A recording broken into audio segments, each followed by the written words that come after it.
गिनती की पुस्तक के हमारे अध्ययन में आपका स्वागत है। यह पुस्तक उल्लेखनीय सत्य को प्रदर्शित करती है कि परमेश्वर व्यक्तिगत रूप से अपने लोगों की अगुवाई करता है। यह आपके हृदय को आश्वस्त करता है यदि आप जानते हैं कि आप परमेश्वर की इच्छा के केंद्र में हैं। निर्गमन की पुस्तक में इजरायलियों को मिस्र में उनकी गुलामी से छुड़ाया गया है। जब परमेश्वर उन्हें बंधुआई से निकालने में मदद करते हैं तो वह उन्हें जंगल से होते हुए कनान की प्रतिज्ञा की हुई भूमि में ले जाते हैं। गिनती की पुस्तक इस बात की दुखद कहानी बताती है कि इजरायलियों की इस पीढ़ी को वादा किए हुए देश में प्रवेश करने की अनुमति क्यों नहीं दी गई। उन्होंने भूमि में अपने शत्रुओं से उनकी रक्षा करने के लिए परमेश्वर पर भरोसा नहीं किया। वह भय में रहते थे और परमेश्वर के वादे में नहीं। परमेश्वर उनसे कहते हैं कि उन्हें इस बस इतना करना है कि उस पर भरोसा करना है, परंतु अब उनके आज्ञा न मानने के कारण वह यरदन नदी को पार करके आशीष के देश में प्रवेश करने ना पाएंगे। इसके बजाय परमेश्वर 40 साल तक उन्हें जंगल में चक्कर लगवाते हैं। इस कहानी में हम एक तस्वीर देखते हैं कि कितने ईसाई अपने स्वयं के उद्धार का अनुभव करते हैं। बचाए जाने और पाप से छुटकारा पाने के बाद बहुत से विश्वासी अपने आत्मिक यरदन को पार नहीं करते हैं और बहुतायत के ईसाई जीवन के अपने आध्यात्मिक वादा किए गए देश में प्रवेश नहीं करते हैं। इसके बजाय वे अनुत्पादक चक्करों में घूमते हैं, एक बंजर आध्यात्मिक जंगल में फंसे रहते हैं। परमेश्वर के पास बहुत सी आशीषें हैं जो हमारी प्रतीक्षा कर रही हैं यदि हम केवल उस पर भरोसा करें। गिनती की पुस्तक से हमारे लिए चुनौती यह है, क्या आप परमेश्वर पर भरोसा रखेंगे और उसकी आशीषों में प्रवेश करेंगे, या क्या आप डर के मारे भाग जाएंगे और जंगल में अपना जीवन बर्बाद करेंगे। अब इससे पहले कि इजरायली वादा किए हुए देश में पहुंचे, हम देखते हैं कि परमेश्वर आश्चर्यजनक तरीके से उनकी अगुवाई कर रहे हैं। आइए गिनती की किताब के इन आकर्षक अंशों में से कुछ को देखें और देखें कि कैसे परमेश्वर उनकी यात्रा के हर हिस्से में शामिल है। गिनती 9:15 से 18 में हम पढ़ते हैं, जिस दिन निवास, जो साक्षी का तंबू भी कहलाता है, खड़ा किया गया, उस दिन बादल उस पर छा गया और संध्या को वह निवास पर आग सा दिखाई दिया और भोर तक दिखाई देता रहा। नित्य ऐसा ही हुआ करता था, अर्थात दिन को बादल छाया रहता और रात को आग दिखाई देती। और जब जब वह बादल तंबू पर से उठ जाता तब इजरायली प्रस्थान करते थे, और जिस स्थान पर बादल ठहर जाता वहीं इजरायली अपने डेरे खड़े करते थे। यहोवा की आज्ञा से इजरायली प्रस्थान करते थे और यहोवा ही की आज्ञा से वह डेरे खड़े भी करते थे, और जितने दिन तक वह बादल निवास पर ठहरा रहता उतने दिन तक वह डेरे डाले पड़े रहते। इस अध्याय में हम देखते हैं कि लोगों के बीच में परमेश्वर की उपस्थिति कैसे दिखाई देती है। वह व्यक्तिगत रूप से उनकी यात्रा पर उनकी अगुवाई कर रहे हैं, या तो बादल के खंबे से या आग के खंबे से। जब हम उन कहानियों को देखते हैं जो हम गिनती की पुस्तक में देखते हैं, तो हम ये प्रश्न पूछ सकते हैं, यदि इजरायलियों का नेतृत्व बादल द्वारा किया जाता है तो बादल उन्हें सीधे जंगल में यरदन नदी के पार और वादा किए देश में क्यों नहीं ले जाता? ऐसा कैसे हो सकता है कि वह परमेश्वर के मार्गदर्शन का पालन कर रहे हैं और अभी भी गोल गोल घूम रहे हैं? यह परमेश्वर का एक उदाहरण है कि वह अपनी सिद्ध योजना को लोगों के पापों के द्वारा सीमित होने देते हैं। यदि आप उन पर विश्वास करते हैं और आपके जीवन के लिए उनकी अच्छी, स्वीकार्य और सिद्ध इच्छा में प्रवेश करते हैं, तो वह आपको आपकी आध्यात्मिक प्रतिज्ञा की भूमि में ले जा सकते हैं। लेकिन यदि आप विश्वास नहीं करते हैं और इसके बजाय उसकी आज्ञा मानने के लिए संघर्ष करते हैं, तो आपके भीतर और आपके माध्यम से परमेश्वर का कार्य बाधित हो जाता है। एक निर्णय है जो लिया जाना है और परमेश्वर आपको इसे लेने देते हैं। क्या आप अपने जीवन के लिए उनकी योजना का पालन करेंगे या आप अपनी योजना का पालन करेंगे? आप देखिए, जब परमेश्वर मानवता को बनाते हैं तो वह हमें चुनने की क्षमता देते हैं। हम इस क्षमता को स्वतंत्र इच्छा कहते हैं। यह परमेश्वर की योजना के लिए आवश्यक है और हमें स्वतंत्र इच्छा देकर वह जानबूझकर हम क्या करते हैं उसमें अपनी क्षमता को सीमित करते हैं। इच्छा परमेश्वर के लिए एक पवित्र चीज है और उन्होंने बार बार दिखाया है कि वह इसका उल्लंघन नहीं करेंगे। शायद आप सोच रहे होंगे कि यदि परमेश्वर सर्वशक्तिमान और नियंत्रण में है तो यह कैसा काम करता है। यह सच है कि परमेश्वर के पास सामर्थ्य की कमी नहीं है, परंतु वह हमसे इतना प्रेम भी करते हैं कि मनुष्य के हृदय को कुछ भी करने के लिए विवश न करें। परमेश्वर कभी भी आपको उनसे प्रेम करने या उनकी आज्ञा मानने के लिए बाध्य नहीं करेंगे। वह आपका पीछा कर सकते हैं या आप जितना मना कर सकते हैं उससे अधिक की पेशकश कर सकते हैं।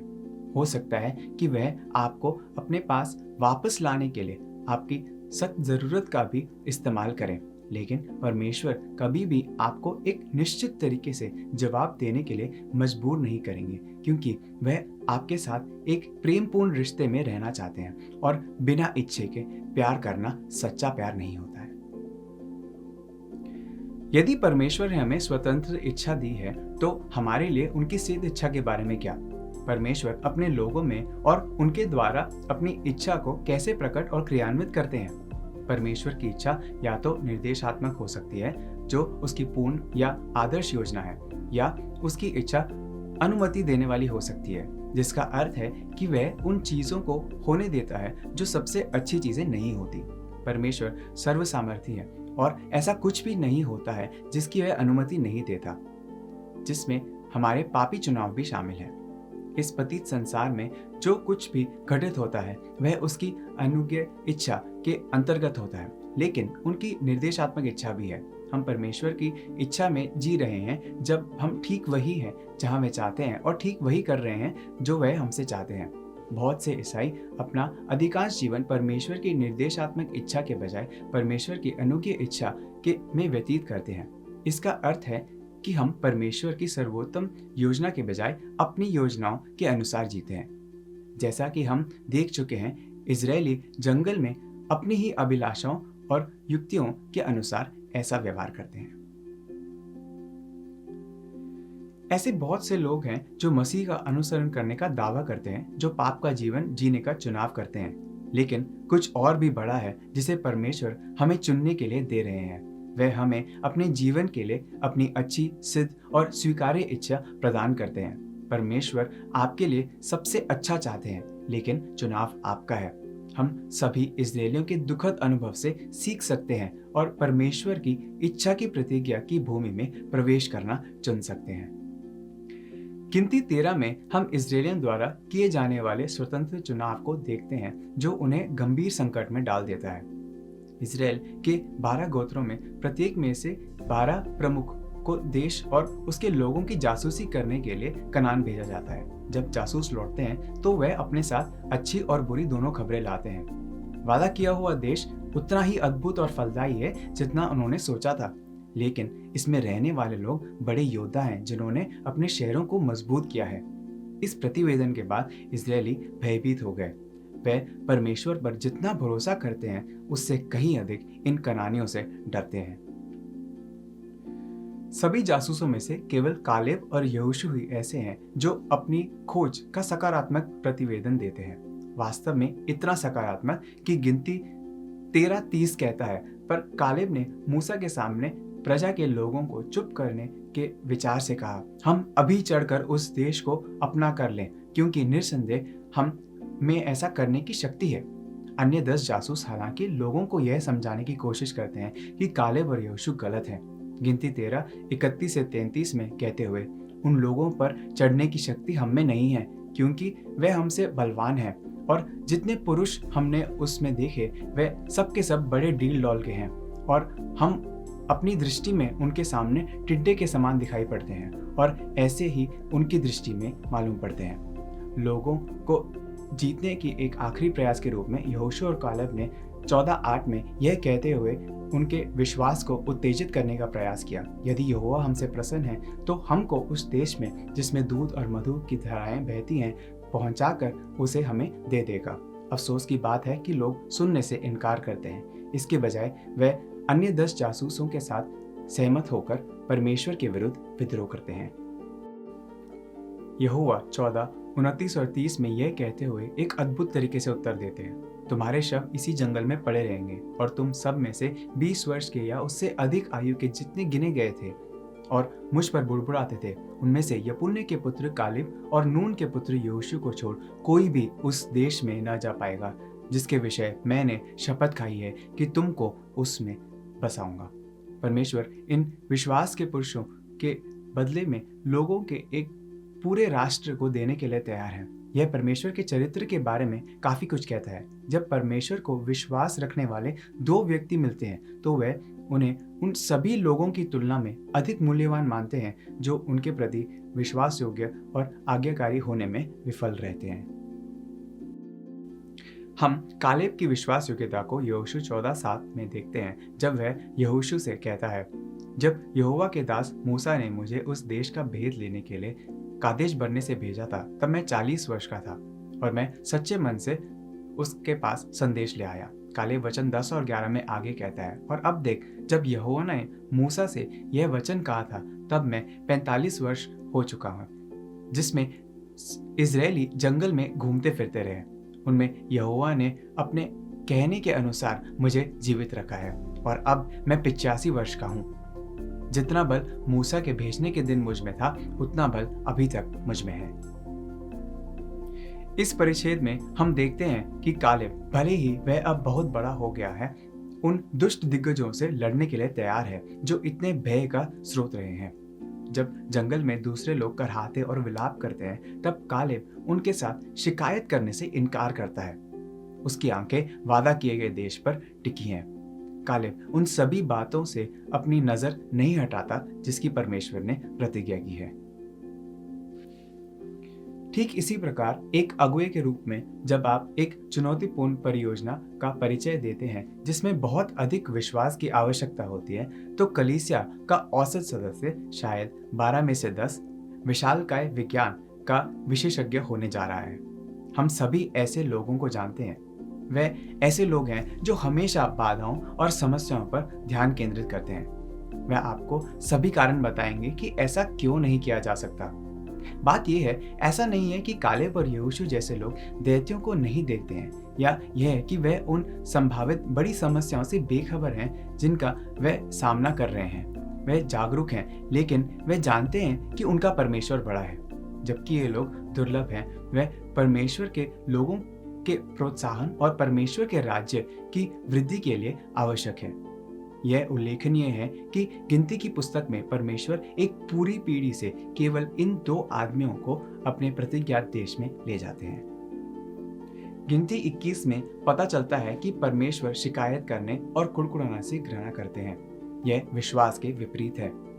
इस अध्याय में जब लोग कुड़कुड़ाते हैं तो परमेश्वर वास्तव में शिकायत करने वालों को काटने के लिए सांप भेजते हैं।